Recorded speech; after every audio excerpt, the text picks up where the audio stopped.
Andhra Pradesh cooperative బ్యాంకులో APCOB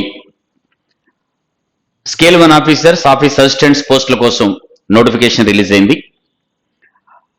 అయితే ఈ నోటిఫికేషన్కి ఎలా ప్రిపేర్ అవ్వాలి, ఏ విధంగా ఉంటుంది ప్రిపరేషన్ అనేది, ఎలా చేయాలనేది స్టూడెంట్స్ అందరూ అడుగుతా ఉన్నారు. సో ఇప్పుడు చూద్దాం ఎలా ప్రిపేర్ అవ్వాలి ఎగ్జామినేషన్కి, అసలు సిలబస్ ఏంటి, ఎగ్జామినేషన్ ఎట్లా ఉంటుంది, ఇవన్నీ కూడా చూద్దాం. అయితే ముందుగా సెలక్షన్ ప్రొసీజర్ ఎట్లా ఉంటుందంటే, స్కేల్ 1 ఆఫీసర్ కావచ్చు, ఆఫీస్ అసిస్టెంట్స్ కావచ్చు, కంప్యూటర్ బేస్డ్ టెస్ట్, కేవలం రిటర్న్ టెస్ట్ ద్వారా మాత్రమే సెలక్షన్ ఉంటుంది. There is no interview, only written test లో వచ్చిన మార్కుల ద్వారా సెలక్షన్ అనేది చేస్తారు. ఆ ఎగ్జామినేషన్ కూడా computer based test, online test ఏదైతే ఉందో అది కూడా ఆఫీస్ అసిస్టెంట్స్ కి, స్కేల్ 1 ఆఫీసర్స్ కి ఒకే విధంగా ఉంటుంది. సో అది ఒకసారి చూస్తే మీకు సేమ్ థింగ్ 3 సబ్జెక్ట్స్ ఉంటాయి. సో మీకు English, quantity, aptitude, reasoning. So మొత్తం 100 క్వశ్చన్స్, 100 మార్క్స్ టోటల్ గా. అండ్ టైం వచ్చేసి 1 అవర్ టైము, 60 మినిట్స్. 60 మినిట్స్ అనేది క్యూములేటివ్ టైము, కంపోజిట్ టైం, అన్నిటికీ కలిపి ఏ టైం దేనికైనా పెట్టుకోవచ్చు. అయితే మీరు ఎవ్రీ సెక్షన్ లో, ఈచ్ అండ్ ఎవ్రీ సెక్షన్ లో క్వాలిఫై అవ్వాలి. మినిమం మార్క్స్ వచ్చి ప్రతి సెక్షన్ లో క్వాలిఫై అవ్వాలి. సో అగ్రిగేట్ గా వచ్చే పర్సంటేజ్ ని బట్టి క్వాలిఫై అవడం జరుగుతుంది. ఓవరాల్ గా ఎక్కువ వచ్చే మార్కులతోని సెలక్షన్ అనేది జరుగుతూ ఉంటుంది. అయితే ఇది ఉండేది. ఇది కాకుండా scale 1 officer or scale 1 managers అంటారు. ఆ స్కేల్ 1 మేనేజర్ లో ఇవన్నీ కూడా జనరల్ వేకెన్సీస్. మొత్తం 26 వేకెన్సీస్ స్కేల్ 1 ఆఫీసర్స్ ఉన్నాయి. అందులో 20 vacancies general officers, 6 vacancies specialist officers. ఆ స్పెషలిస్ట్ ఆఫీసర్స్ కోసం ఆ ఎగ్జామినేషన్ అనేది ఇదే ప్యాటర్న్ ఉంటుంది. అడిషనల్ గా ఇంకొక సబ్జెక్ట్, వాళ్ళ స్పెషలైజ్డ్ సబ్జెక్టు ఏదైతే ఉంటుందో ఆ స్పెషలైజ్డ్ సబ్జెక్టు వాళ్ళకి ఎక్స్ట్రా ఉంటుంది. అది ఇంకొక 30 క్వశ్చన్స్, 30 మార్క్స్ కొని 20 మినిట్స్ ఎక్స్ట్రా ఇస్తారు. అది మొత్తం 130 క్వశ్చన్స్ ఉంటాయి అండ్ 80 మినిట్స్ టైం ఉంటుంది. అదొకటి డిఫరెన్స్. సార్ అదర్వైజ్ రెండింటికి మాత్రం ఒకే విధమైన సబ్జెక్ట్ ప్యాటర్న్ కూడా ఒకలాగా ఉంటుంది. డిఫరెన్స్ ఏంటంటే level of the examination. Officer scale 1 అయితేనేమో హయ్యర్ లెవెల్లో ఉంటుంది, అదే ఆఫీస్ అసిస్టెంట్స్ అయితేనేమో లోయర్ లెవెల్లో ఉంటుంది. అయితే ఈ సబ్జెక్ట్ కి సిలబస్ ఎట్లా ఉంటుంది, ఏవి ఎగ్జామినేషన్ కి సెక్షన్స్ కి ఎలా ప్రిపేర్ అవ్వాలనేది మెయిన్ గా స్టూడెంట్స్ కి వచ్చేటువంటి క్వశ్చన్స్. అయితే ఒకటి గమనించండి, యాప్కాబ్ అంటే యాప్కాబ్ సొంతంగా ఎగ్జామినేషన్ కండక్ట్ చేయదు. ఎవరు కూడా ఎగ్జామినేషన్ సొంతంగా కండక్ట్ చేయదు. ఇండియాలో జరిగే ఏ బ్యాంక్ ఎగ్జామినేషన్ అయినా సరే ఐబిపిఎస్ మాత్రమే ఎగ్జామినేషన్ కండక్ట్ చేస్తుంది. సో ఈ ఎగ్జామినేషన్ కండక్ట్ చేసేది కూడా ఐబిపిఎస్. కాబట్టి యాప్కాబ్ అడిషనల్ గా సొంతంగా కండక్ట్ చేసే సిలబస్ ఎట్లా ఉంటుంది, ఏ విధంగా ఇస్తారు, దాని గురించినటువంటి ఆలోచన పెట్టుకోవాల్సిన అవసరం లేదు. ఐబిపిఎస్ కండక్ట్ చేసే అదర్ ఎగ్జామినేషన్స్ ఎట్లా ఉందో, ఇప్పుడు ఐబిపిఎస్ కండక్ట్ చేస్తున్న ఆర్ఆర్బి రీజనల్ రూరల్ బ్యాంక్స్ కి ఆఫీస్ అసిస్టెంట్స్, స్కేల్ 1 ఆఫీసర్స్ ఎలా ఉంటుందో పిఓ సేమ్ ఎగ్జామినేషన్ ప్యాటర్న్ అదే విధంగా ఉంటుంది. డిఫరెన్స్ ఏమీ లేదు. ఎగ్జామినేషన్ ప్యాటర్న్ లో తేడా ఉండొచ్చు. 40 క్వశ్చన్స్ ఐబిపిఎస్ ఆర్ఆర్బిలో, 80 క్వశ్చన్స్ మొత్తం ఉంటాయి. ఆ ప్యాటర్న్ మినహా ఇది అదర్ ఎగ్జామ్ ఐబిపిఎస్ క్లర్క్స్ కావచ్చు, ఎస్బీఐ క్లర్క్స్ కావచ్చు, పిఓ కావచ్చు, ఐబిపిఎస్ పిఓ కావచ్చు, అన్ని ఎగ్జామినేషన్స్ కి ప్రిలిమినరీ ఎగ్జామినేషన్ ఎలా అయితే ఉందో 100 క్వశ్చన్స్ 100 మార్క్స్ తోని ఇది కూడా అలాగే ఉంది. సబ్జెక్ట్ లెవెల్, డిఫికల్టీ లెవెల్ ఎట్లా ఉంటుందంటే IBPS RRB PO, IBPS PO, IBPS PO స్థాయిలో కాకపోయినా ఐబిపిఎస్ ఆర్ఆర్బి పిఓ స్థాయిలో ఉండొచ్చు. లేదు కొంచెం ఎక్కువ లెవెల్లో ఇచ్చినా కూడా దాని గురించి ఆలోచించాల్సిన పని లేదు. బట్ ఎగ్జామినేషన్ కండక్ట్ చేసేది ఐబిపిఎస్ కాబట్టి ఐబిపిఎస్ కండక్ట్ చేసే ఎగ్జామినేషన్స్ ఎలా ఉంటాయో, ఏ సబ్జెక్ట్స్ నుంచి వస్తాయో, ఎటువంటి టాపిక్స్ నుంచి వస్తాయో సేమ్ అదే ఉంటుంది. There is no additional different గా ఉండేది ఏమీ లేదు. కాబట్టి ప్రీవియస్ ఎగ్జామినేషన్ పేపర్స్ లేవు కదా, దొరకలేదు, ఎలా ఉంటుంది, దీని గురించి మీరు ఆలోచించాల్సిన పని లేదు. ఐబిపిఎస్ కండక్ట్ చేసే అదర్ ఎగ్జామినేషన్స్ మీరు ప్రిపేర్ అయితే ఈ ఎగ్జామినేషన్ ప్రిపేర్ అయినట్టే. ఇక మనం ఎటువంటి టాపిక్స్ కవర్ చేయాలి, ఇందులో ఏ టాపిక్స్ కి వచ్చే ఛాన్స్ ఉంది అంటే మనం చూద్దాం. క్వాంటిటేటివ్ యాప్టిట్యూడ్ యూజువల్ గా మనకి సింప్లిఫికేషన్ నుంచి క్వశ్చన్స్ వస్తాయి, తర్వాత నంబర్ సిరీస్ నుంచి క్వశ్చన్స్ వస్తాయి, క్వాడ్రాటిక్ ఈక్వేషన్స్ నుంచి, డేటా ఇంటర్ప్రిటేషన్ వస్తే, డేటా సఫిషియన్సీ గ్యారంటీ చెప్పలేము, వస్తే డేటా సఫిషియన్సీ అండ్ అర్థమెటిక్. అయితే సింప్లిఫికేషన్ నుంచి మనకు వచ్చే క్వశ్చన్స్ మనం ఒకసారి చూస్తే, సింప్లిఫికేషన్ నుంచి వచ్చే క్వశ్చన్స్ మాక్సిమం గా దాదాపుగా 10 క్వశ్చన్స్, ఇక్కడ 35 క్వశ్చన్స్ ఉంటాయి కాబట్టి యాప్టిట్యూడ్ లో 10 క్వశ్చన్స్ సింప్లిఫికేషన్ నుంచి ఉంటాయి ఆఫీస్ అసిస్టెంట్స్ లో. అదే స్కేల్ 1 ఆఫీసర్స్ లోకి వచ్చే వరకు అది 5 క్వశ్చన్స్ దాకా ఉండే అవకాశం ఉంది. సేమ్ పిఓ క్లర్క్ ఉండే డిఫరెన్స్ మీకు కనిపిస్తూ ఉంటుంది. అదే నంబర్ సిరీస్ క్వశ్చన్స్ 5 క్వశ్చన్స్ అనేది 2 ఎగ్జామినేషన్స్ లో తప్పనిసరిగా ఉంటాయి. క్వాడ్రాటిక్ ఈక్వేషన్స్ అనేది ఎస్ పిఓలో డెఫినెట్ గా స్కేల్ 1 ఆఫీసర్ లో, పిఓ కాకపోయినా స్కేల్ 1 ఆఫీసర్ మేనేజర్ అంటాం, దాంట్లో క్వాడ్రాటిక్ ఈక్వేషన్స్ దాదాపుగా రావచ్చు. కానీ క్లరికల్లో రావచ్చు రాకపోవచ్చు, గ్యారంటీ చెప్పలేము, but that is simple, prepare అవడం కూడా చాలా తేలిక. Next data interpretation questions, manager scale 1 officer లో మీకు 1-2 క్వశ్చన్స్, 2 గ్రాఫ్లు అయితే తప్పకుండా వస్తాయి, 10 questions. And scale 1 office assistants లో ఒక 5 క్వశ్చన్స్ వచ్చే అవకాశం ఉంది. దాని తర్వాత డేటా సఫిషియన్సీ రావచ్చు రాకపోవచ్చు, అంటే ఇచ్చిన డేటా ఏది సరిపోతుంది సాల్వ్ చేయడానికి, ఇచ్చిన క్వశ్చన్ సాల్వ్ చేయడానికి అనేది డేటా సఫిషియన్సీ రావచ్చు రాకపోవచ్చు, గ్యారంటీ లేదు.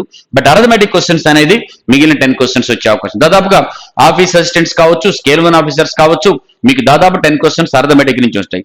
అర్థమెటిక్ లో మనం ఇంపార్టెంట్ టాపిక్స్ ఏంటంటే, ఈ టాపిక్స్ అన్ని కూడా ఇంపార్టెంటే, మీకు percentages, average, ratio, profit and loss, ఆ తర్వాత number system, LCM and HCF, partnership, ages, discounts, simple interest, compound interest, time and work, boats, streams, okay, pipes, cisterns, తర్వాత time and distance, alligation, mensuration, permutation, combination, probability, ఈ అన్ని topics నుంచి దాదాపుగా ఒక question అన్నిట్లో వస్తుందని కాదు, బట్ ఒక క్వశ్చన్ మాత్రం తప్పనిసరిగా వస్తుంది.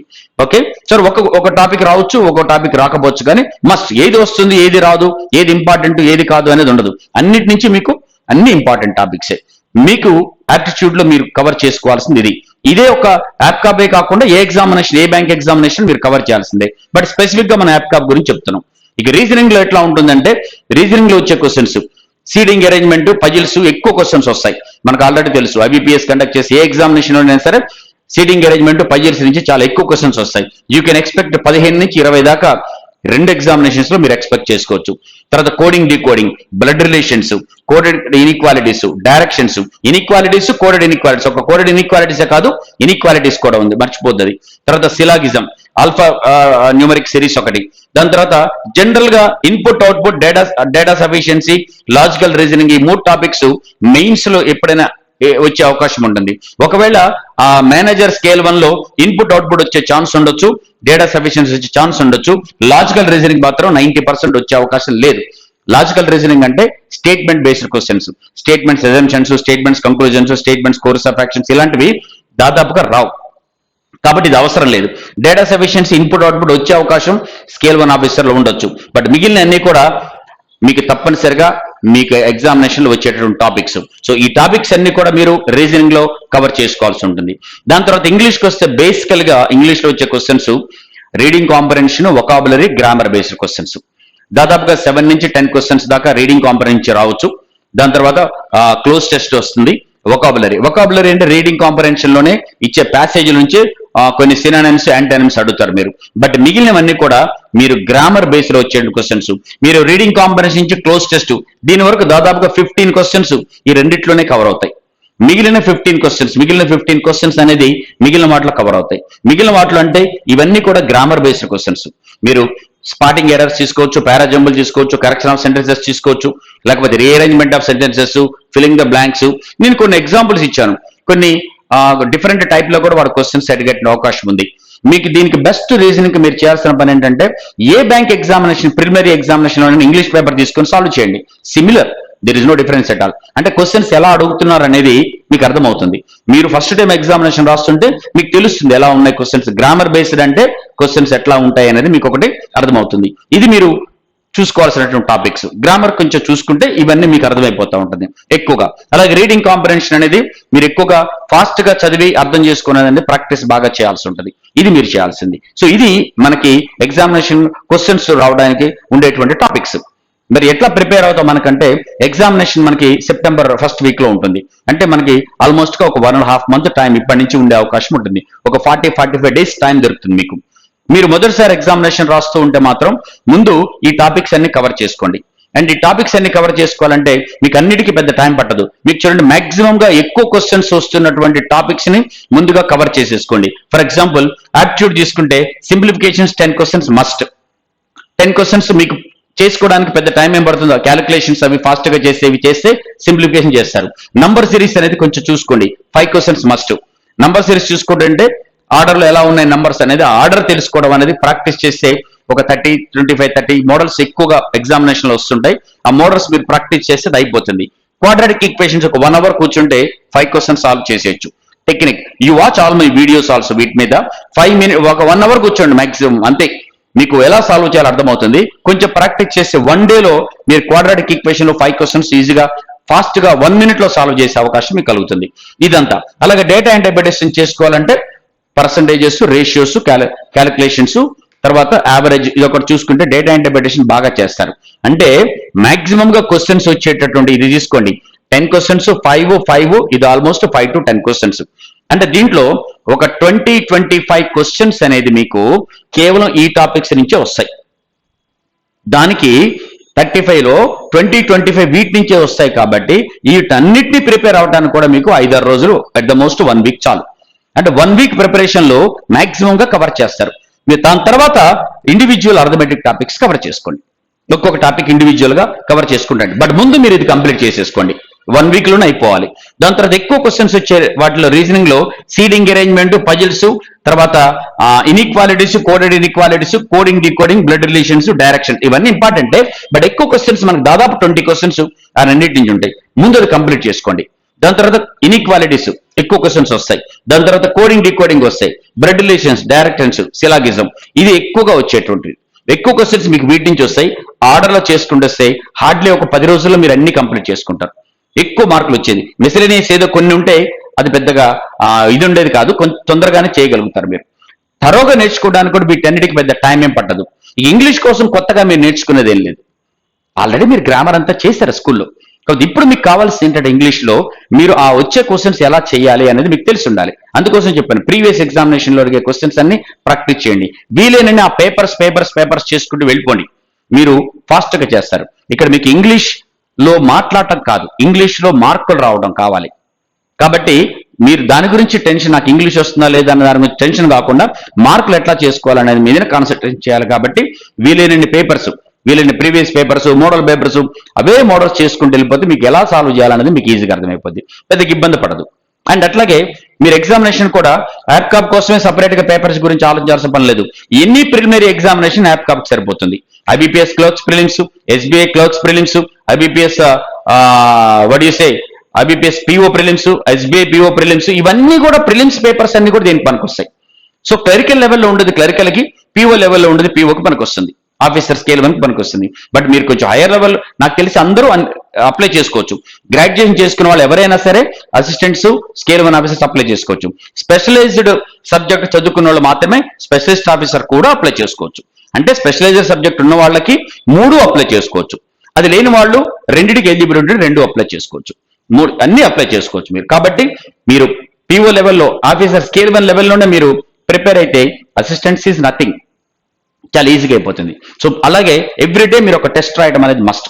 తప్పనిసరి ఒక క్వశ్చన్ తప్పనిసరిగా, ఒక మోడల్ పేపర్ రాయాల్సిందే. మొదటి రోజు నుంచి రాయండి. రాస్తే మీకు ఎన్ని మార్కులు వస్తున్నావు, ఎంత స్కోర్ చేసుకున్నారు అంటే ఎగ్జామినేషన్కి అలవాటు పడతారు. ఇదంతా కొత్త వాళ్ళ గురించి. పాత వాళ్ళు మీ ప్రాక్టీస్ కంటిన్యూ చేయండి, సరిపోతుంది. కొత్త వాళ్ళకి ఇదంతా కావాలి. మీరు ప్రాక్టీస్ చేస్తుండగానే సైమల్టేనియస్ గా టెస్ట్ రాస్తుంటే ఎన్ని మార్కులు వస్తున్నాయి, టెస్ట్ లో ఎలా ప్రిపేర్ అవ్వాలి, అంటే ఏ టాపిక్ లో ఎక్కువ టైం పడుతుంది, ఏ టాపిక్ తక్కువ టైం పడుతుంది, అసలు ఏ టాపిక్ డిఫికల్ట్ అనిపిస్తుంది, ఏ టాపిక్ ఈజీ అనిపిస్తుంది, ఇవన్నీ మీకు టెస్ట్ రాసేటప్పుడు అర్థమైపోతూ ఉంటుంది. సో కాబట్టి టెస్ట్ రాయాలి, దాన్ని అనలైజ్ చేసుకోవాలి. Analysis is very very important. అది అనాలిసిస్ చేసుకున్నప్పుడే మీకు ఎన్ని వస్తున్నాయో, దేని మీద మళ్ళా కాన్సన్ట్రేషన్ చేయాలో అనేది తెలుస్తుంది. టెస్ట్ రాసి మీదేంటో, మీకు ఎక్కడ ప్రాబ్లం ఉందో తెలిసాక మళ్ళీ వచ్చి ప్రాక్టీస్ చేయండి. రైట్ ఫ్రమ్ డే 1, మొదటి రోజు నుంచి మొదలు పెట్టండి మీ టెస్ట్ రాయటం. సో అలా చేసుకుంటూ వెళ్ళినప్పుడు మీరందరూ అడిగే క్వశ్చన్, సార్ 40 days టైం సరిపోతుందా, ఫస్ట్ టైం నేను ప్రిపేర్ అవుతున్నాను, ఎందుకు సరిపోదు? డెఫినెట్గా సరిపోతుంది. కాకపోతే ఎంత టైం పెడతారనేది మీ మీదనే ఉంటుంది. ఇదంతా చేయడానికి చాలా టైం అవసరం ఉంటుంది. 10 hours 12 hours నాకు టైం చెప్పండి సార్, ఎన్ని అవర్స్ చెప్పండి సార్ అంటే నేను చెప్పే టైంకి మీరు చేసేదానికి డిఫరెన్స్ ఉంటుంది. నేను 10 hours కూర్చోండి అంటే మీరు 10 hours కూర్చోవచ్చు, బట్ ఆడుతూ పాడుతూ పెద్ద సీరియస్గా లేకపోతే 10 hours వేస్ట్. ఓకే, నేను 10 hours అనచోట మీరు 5 hours లో చాలా సీరియస్గా కూర్చోవచ్చు, లేకపోతే 15 hours సీరియస్గా కూర్చోవచ్చు. That is up to you. కాబట్టి నంబర్ ఆఫ్ అవర్స్ నేను చెప్పను, బట్ డెడికేటెడ్గా ప్రిపేర్ అవ్వండి అని చెప్తాను. ఎంత టైం మీకు కుదిరితే అంత టైం పెట్టి ప్రాక్టీస్ చేయండి. డెఫినెట్గా you can make it. And students also asking, sir మీరు దీని కోచింగ్ ఇస్తున్నారంటే, ఎస్, కోచింగ్ బ్యాచెస్ స్టార్ట్ చేస్తున్నాం. Offline, online 2 batches 26th Monday నుంచి స్టార్ట్ అవుతున్నాయి. యూ కెన్ విజిట్ బ్రాంచ్కి వెళ్ళిపోతే ఆఫ్లైన్ కోచింగ్ లో జాయిన్ అవ్వచ్చు. మీ ఎగ్జామినేషన్ లోపలనే కోచింగ్ అయిపోతుంది. అలాగే ఆన్లైన్ బ్యాచ్ కూడా మీకు 26th నుంచి స్టార్ట్ అవుతుంది. విజిట్ online.raceforjob.com సైట్కి వెళ్ళిపోతే మీకు అందులో కనిపిస్తూ ఉంటుంది, మీకు యాప్కాబ్ అనే బ్యాచ్ కనిపిస్తుంది. You can enrol in that one. So ఇది 2 బ్యాచ్లు ఉన్నాయి, 2 ఎగ్జామినేషన్ లోపల కంప్లీట్ అయిపోతాయి. I mean offline batches, online batches. APCOB కోసం ఎక్స్క్లూజివ్ గా స్టార్ట్ చేసినటువంటి బ్యాచెస్ 26th నుంచి ఉన్నాయి. బట్ మీరు కోచింగ్ జాయిన్ అవుతారు జాయిన్ అవ్వరు అన్న దాని గురించి కాదు ఇక్కడ, మెయిన్ ఎలా ప్రిపేర్ అవుతారన్నది. So you prepare well, practice చేయండి, టైం అంతా డెడికేటెడ్ గా ఉండండి. ఆ జాబ్ ఎంత ఇంపార్టెంట్ మీకు తెలుసు కాబట్టి ఎంత సీరియస్ గా ఉండాలో కూడా మీకే తెలుస్తుంది. డెఫినెట్ చేస్తే మీకు ఫస్ట్ టైం రాసినా కూడా 100% సక్సెస్ వస్తుంది, అందులో ఏం లేదు. ఇదే ప్రాక్టీస్ మిగిలిన ఎగ్జామినేషన్స్ కూడా, ఇప్పుడు IBPS క్లర్క్స్ హోల్డ్ లో పెట్టారు, అది తర్వాత దాని టైమింగ్స్ కూడా మార్చొచ్చు. గవర్నమెంట్ రిపోర్ట్ ఇవ్వగానే, ఆ రిపోర్ట్ కమిటీ రిపోర్ట్ ఇవ్వగానే మళ్ళా మొదలు పెట్టేస్తారు. అది చేసిన తర్వాత దానికి కొంచెం టైం ఇస్తారా లేదా, బట్ ఇచ్చినా ఇవ్వకపోయినా మీకు ఈ టైం సరిపోతుంది. ఈ ప్రిపరేషన్ దానికి వస్తుంది. Upcoming notification IBPS PO, SBI PO, వాటికి కూడా మీకు పనికి వస్తుంది. కాబట్టి ఇవన్నీ చేయడానికి వీలుగా ప్రాక్టీస్, ఎంత వీలైతే అంత ప్రాక్టీస్ మీరు చేసుకుంటారండి. ఫోకస్డ్గా ఉండండి. Definitely you can make it, my dear friends. All the best.